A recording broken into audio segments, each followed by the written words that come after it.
Bem-vindos à nossa oitava palestra magna, Dr. Fernando Carneiro Becker, do Hospital Ernesto Dornelles. Este encontro ele é realizado tradicionalmente em comemoração ao Dia do Médico, e esta é a nossa segunda edição no formato online. Na noite de hoje, teremos convidados especiais para homenagear os médicos que se dedicam diariamente aos pacientes do HED, em especial nos últimos 19 meses, tempo em que nos encontramos em pandemia pelo novo coronavírus.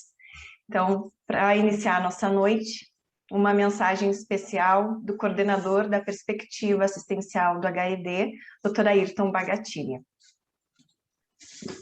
Eu vou compartilhar um vídeo, só um momento.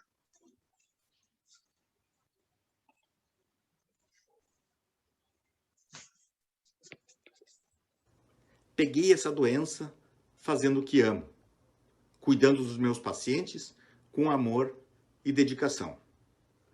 Faria tudo outra vez. Sei que meu Deus é soberano e que, no fim, todas as coisas contribuem juntamente para o bem daqueles que amam a Deus, daqueles que são chamados segundo o seu propósito. Com esta postagem na rede social, o médico Lucas Pires, que estava infectado com coronavírus, antes de ser encaminhado para a unidade de terapia intensiva. Era pai de 2 crianças e morreu em Maringá, na região norte do Paraná. Na guerra travada contra esse ser invisível, perdemos grandes e fortes guerreiros, não só de conhecimentos, mas de vida, de empatia e principalmente de amizade. Dr. Said, Dr. Mendonça, Dr. Milano e Dr. Cunha. Poderão me perguntar por que não o nome completo? Eu respondo. Era assim que o chamávamos. Era assim que todos os conheciam. E será assim que sempre os reverenciaremos.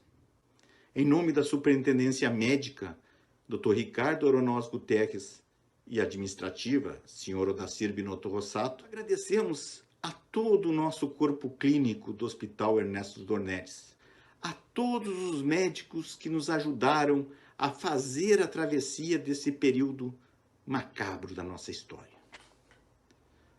O HED não desistiu. Com todas as dificuldades da pandemia, conseguimos inaugurar um serviço de hemodiálise, um setor de radioterapia, ampliamos o setor de endoscopia, aprimoramos a infraestrutura do centro cirúrgico, reformamos o ambulatório, a nossa atuação junto à Tecnopuc fez o nosso Centro de Inovação e Tecnologia em Saúde atuar junto ao corpo clínico, desenvolvendo várias ferramentas para facilitar a comunicação e a gestão assistencial. O Centro de Pesquisa e Desenvolvimento Assistencial, o CPDA, demonstrou a capacidade que temos em desenvolver pesquisas clínicas com repercussões nacionais e mundiais. E como não poderia deixar de ser, preocupados com a segurança dos nossos pacientes, o Serviço de Epidemiologia e Gerenciamento de Riscos, o SEGER, lançou neste ano o Dia Mundial da Segurança do Paciente, o Manifesto em busca do dano zero, em atenção ao Plano de Ação Global para a Segurança do Paciente 2021-2030 da Organização Mundial de Saúde. E aderimos ao projeto da Patient Safety Movement em busca do dano zero.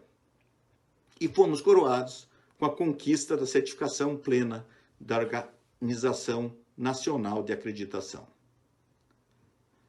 Mas por que estamos melhorando? Para você, médico, um dos mais importantes profissionais presentes em nossa sociedade. Sua função está ligada à manutenção e restauração da saúde. Você utiliza o saber específico, técnicas e abordagens que permitem promover a saúde e o bem-estar físico, mental e social dos indivíduos. As comemorações do dia 18 de outubro são um reconhecimento a vocês, que obtêm sua recompensa quando veem uma vida ser salva e que cuidam de nós, curam nossas feridas, tratam de nossas almas.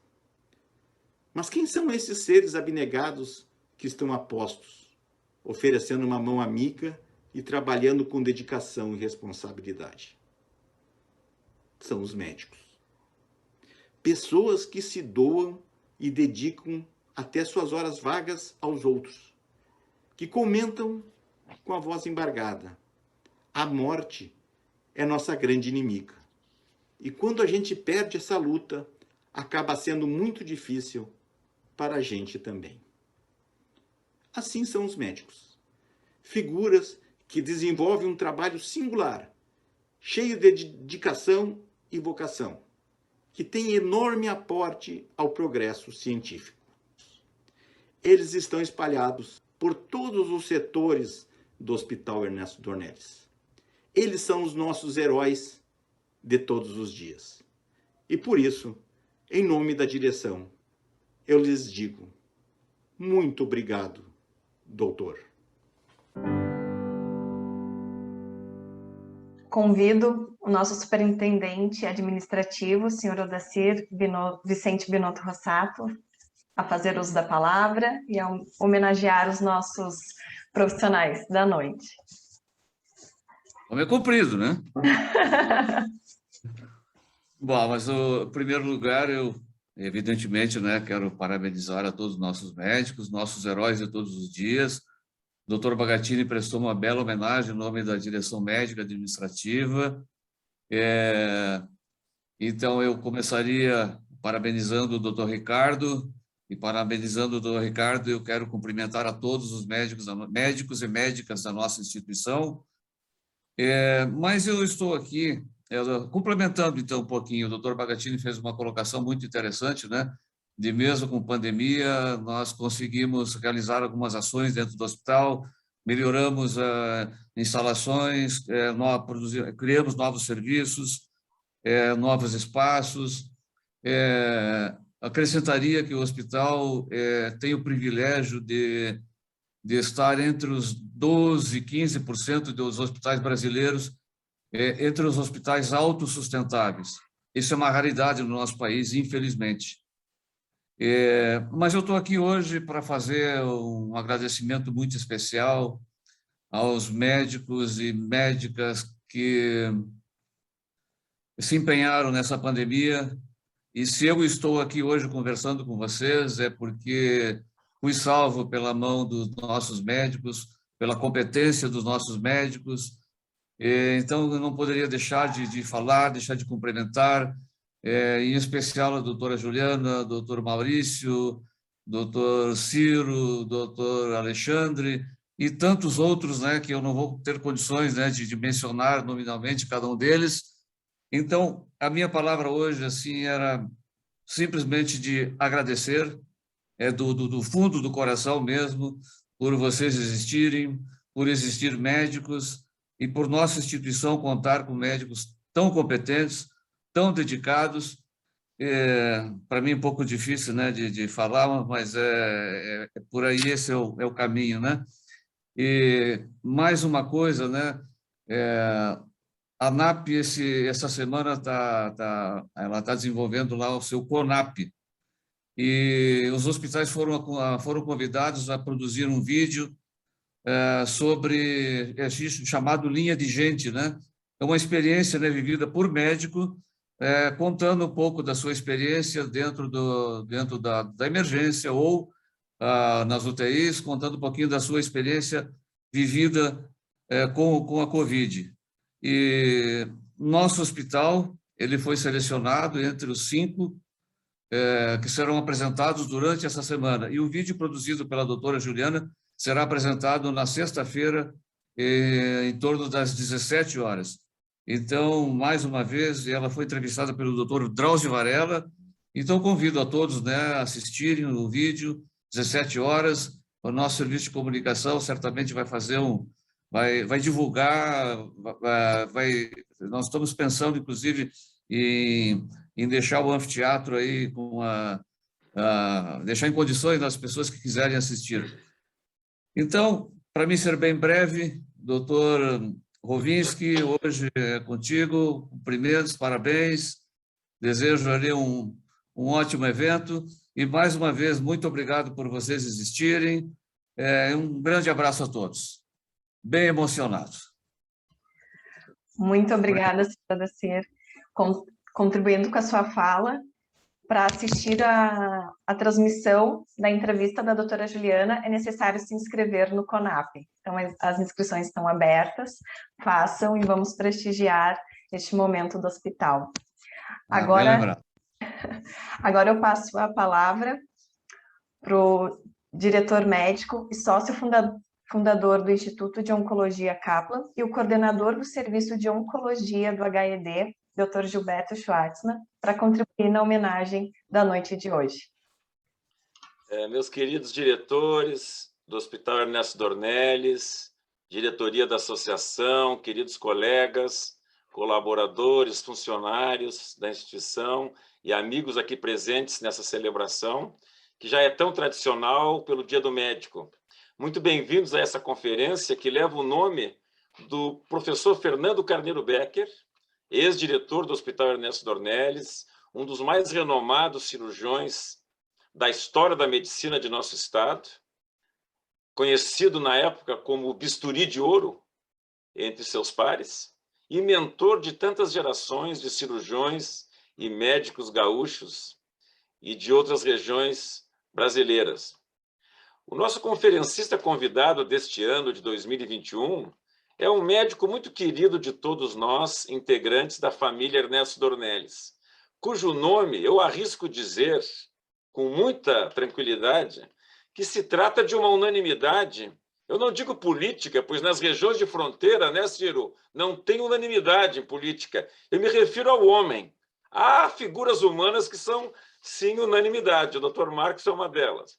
Ele é porto-alegrense, graduado em medicina pela Universidade Federal do Rio Grande do Sul, é especialista em endocrinologia e medicina legal, fez mestrado em saúde coletiva pela Universidade Luterana do Brasil e possui um MBA em gestão empresarial na Fundação Getúlio Vargas, RS. Foi professor da Faculdade de Medicina da UBRA e perito médico-legista e diretor, por vários anos, do Departamento Médico-Legal do Rio Grande do Sul. Publicou 2 livros muito ao gosto de todos nós, em especial da comunidade médica, Clínica do Bom Humor e o IML que eu vivi. E ele é reconhecido por nossa comunidade, é cidadão emérito de Porto Alegre e atualmente ocupa o tão difícil cargo de vice-presidente do Sindicato Médico do Rio Grande do Sul. Ele também revelou-se, nesses últimos tempos, igualmente um talentoso entrevistador, recebendo nos programas de rádio do Sindicato Médico do Rio Grande do Sul seus entrevistados, Odacir, com uma fidalguia e conduzindo as entrevistas com uma inteligência, e eu vou dizer com uma sensibilidade, uma doçura, olha, de poucos entrevistadores. Eu tive essa experiência pessoalmente e fui tratado de uma maneira assim inesquecível. O Dr. Rovinski é também um amante da boa música, para deleite de seus amigos, entre os quais eu tenho a honra de me incluir. Dr. Rovinski, a palavra então é sua. Muito bem-vindo. Gilberto, eu não sei nem o que dizer. Muito obrigado pelas palavras e espero estar à altura de tudo que tu falaste. Bom, quero começar saudando o Odacir Rossato, que é o superintendente administrativo, Dr. Ricardo Guterres, superintendente médico, Dr. Bagatini, que é coordenador da perspectiva assistencial do HED, o Gilberto, meu amigo, coordenador do Serviço de Oncologia do HED, e queria lembrar meus colegas que trabalham comigo na mesma sala, que é o Dr. Marco Aurélio Dornelles, Marco Aurélio Costa e o Wagner Pereira, e lembrar o Milano do Canto, que era meu colega de mesma sala, assim como o Amaral Cunha, Saíde Alçade, Valmir Mendonça, pereceram nessa pandemia, né? Bom, prezados colegas, e mais do que isso, amigos, Quando eu fui convidado para essa palestra magna, com o tema Contexto Atual do Médico e as Instituições Representativas, eu confesso que fiquei, ao mesmo tempo, emocionado e incrédulo. Passando a emoção, comecei a pensar sobre o convite. Por que eu?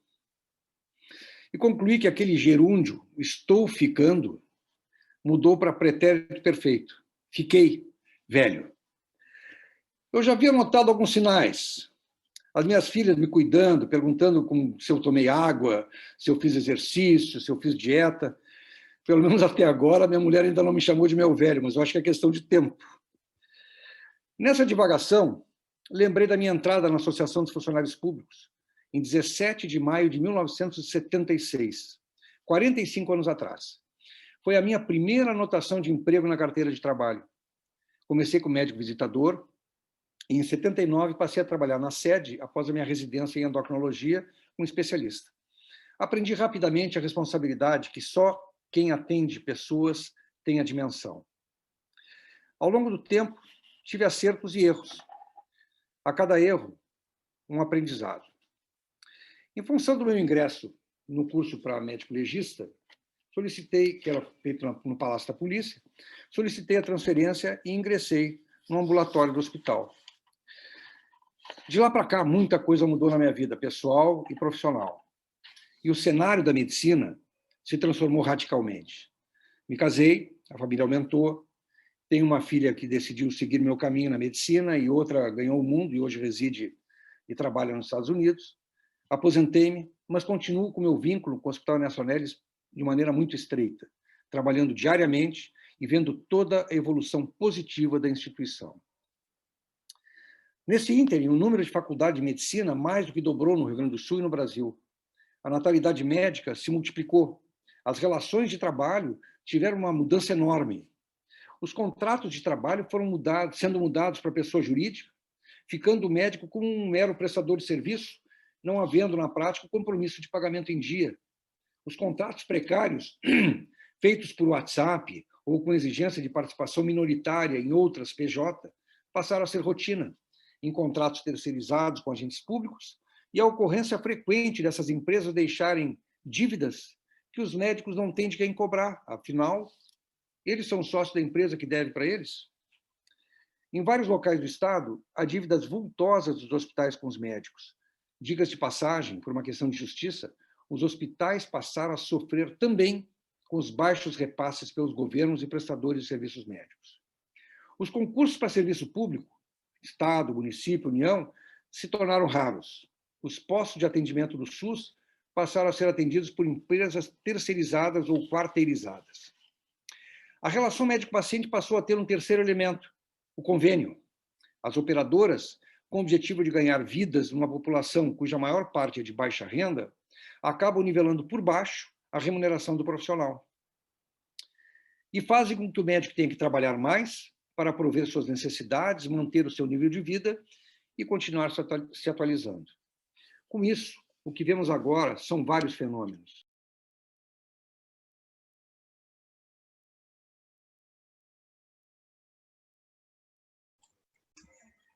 Doutor Marcos, o seu microfone fechou. Fechou o microfone do Marcos. Ok. Então, vou repetir. Com isso, o que vemos agora são vários fenômenos. Aumento da judicialização, empresas especializadas em acionar médicos, aumento do estresse e adoecimento da categoria. E olha que ainda nem falamos em pandemia e em tudo que esse momento histórico impactou na nossa categoria. Uma pesquisa recente, realizada pelo Sindicato Médico, entre os médicos gaúchos, revelou o esgotamento dos profissionais, o aumento do uso de medicamentos, as condições inadequadas de trabalho, e são sinais preocupantes que não podemos ignorar. Por formação, o médico é treinado para ser resolutivo, a se doar ao paciente, e não consegue apreender o seu verdadeiro valor. Enxergamos as péssimas condições em que muitas vezes somos obrigados a trabalhar, mas passamos por cima disso para atender ao paciente, abstraindo o impacto que aquele ambiente tem sobre a qualidade de trabalho. Neste cenário, o médico não pode ficar isolado. E por aprender a trabalhar doando o seu próximo, muitas vezes não conhece nem valoriza as instâncias em que as suas ações são reguladas. Recente pesquisa de opinião feita pelo CREMERS na população do nosso estado mostra que 98% da sociedade valoriza o médico como importante e muito importante. E 81,2% tem confiança na categoria médica. E apesar da pesquisa mostrar uma avaliação bastante positiva, um dado importante que me chamou a atenção é que para 11% da população pesquisada, a confiança nos médicos reduziu durante a pandemia, na época em que o médico se doou e pereceu muitas vezes, mesmo com todo o esforço, dedicação e comprometimento demonstrados. É aí que entram as instituições, e especificamente as instituições representativas do médico. Um pouco de história. Em 1931, um grupo de médicos no Rio Grande do Sul reuniu-se no Salão Nobre da então Faculdade de Medicina de Porto Alegre para fundar o Sindicato Médico do Rio Grande do Sul. O objetivo era regulamentar a profissão que, na época, por uma visão da ideologia positivista reinante, podia ser exercida por quem achasse que tinha conhecimento médico, mesmo sem formação acadêmica. A regulamentação veio em 1932, através de uma lei federal que autorizava a praticar medicina apenas quem tivesse educação formal em faculdade específica. E mais, quem fosse formado no exterior deveria ser submetido a uma prova de revalidação do seu diploma, garantindo que teria conhecimento adequado para atender a população brasileira. Pode-se ver aí a importância da instituição criada em 1931, a repercussão da ação desta e de outras instituições do gênero na política e o impacto produzido. Também no cenário profissional médico, muitas coisas mudaram. Tínhamos 113 faculdades no final de medicina, né? No final do século XX. Em 2018, o número saltou para 323. Há uma moratória em vigência no país para a criação de novas faculdades por 5 anos, mas que está por cair. São perto de mais de 25 mil novos médicos no mercado a cada ano. No final de 2020, éramos mais de 502 mil médicos no Brasil, numa média de 2,4 médicos por mil habitantes, proporção maior do que no Japão e muito próximo dos Estados Unidos, Reino Unido e Canadá. Hoje, os CIMERS e os demais sindicatos do país se veem envolvidos na defesa do médico na relação capital-trabalho, mas também no cuidado às formas de contratos que precarizam o trabalho médico, deixando o profissional vulnerável e indefeso. E onde são tomadas as decisões que regulam a vida e decidem as questões que vão impactar na atividade profissional e na qualidade da saúde a ser oferecida à população? Da mesma maneira, em nível estadual e municipal, onde são formuladas as políticas públicas que interferem na nossa vida em geral e na atividade médica em especial? No Congresso Nacional, nas assembleias estaduais e nas câmaras de vereadores, na política. Nós temos muita dificuldade em participar das entidades políticas. Há sempre uma certa ojeriza do médico a esse tipo de atividade. E esse é um problema. Nós ficamos indefesos quando, em Brasília, tramitam projetos de lei que atingem diretamente o médico. E, na falta de representantes no parlamento, essas leis que nos atingem acabam sendo aprovadas. E é possível que isso aconteça mais uma vez. Há 16 projetos de lei que tramitam autorizando pessoas com formação em faculdades no exterior a trabalharem no Brasil sem o exame de revalidação. E lembrem, foi exatamente esse o motivo para a criação do Sindicato Médico do Rio Grande do Sul, 9 décadas atrás. É este o contexto que envolve o médico na atualidade. Não tem outro jeito ou atalho. É fundamental que os médicos se engajem nas atividades representativas. Só assim teremos voz e vez na formulação das políticas voltadas à categoria e à saúde da população. A falta de envolvimento, de participação, nos deixa completamente à mercê de outros interesses, esses sim, todos devidamente representados no Congresso, nas assembleias. A regulação da profissão e o controle das boas práticas da medicina, em seus aspectos éticos, na fiscalização das condições de trabalho, relações entre médicos com seus pacientes, é atribuição do Conselho Federal de Medicina e do Conselho Regional de Medicina. Destaque-se ainda a relevância do papel da AMRIGS na parte científica, como guarda-chuva das sociedades de especialidades, e o vitorioso exame AMRIGS, hoje estendendo-se para quase todo o Brasil. Mas é fundamental frisar que temos que incentivar a participação na política, elegendo representantes para o parlamento em todos os níveis da federação. Temos que reforçar a atuação dos sindicatos, como o Sindicato Médico do Rio Grande do Sul, e temos que nos envolver e influenciar os conselhos de medicina. Só assim, nós, médicos, teremos protagonismo de verdade e estaremos agindo para resgatar a relevância e o valor da nossa atividade, e dessa forma, qualificando a visão da profissão e melhorando o atendimento aos nossos pacientes e a toda a população. O apelo é que temos que nos envolver e reforçar as instituições que nos representam, de maneira a reforçar e valorizar a nossa profissão, que julgo a mais nobre de todas, por entrar na intimidade das vidas das pessoas, trazendo ao mundo, cuidando, buscando a cura, aliviando a dor, mitigando o sofrimento e dando conforto até o momento final. Esse discurso não é apenas de um médico velho, como eu disse no início, muito menos saudosista. Pelo contrário, é um discurso de um médico absolutamente apaixonado pela profissão, que exerce há 45 anos, e que nunca mesmo, vai se cansar de lutar pelo que é certo e pelo reconhecimento da categoria. Caros colegas, com um caloroso abraço, agradecido a todos, desejo a cada um de vocês um feliz Dia do Médico.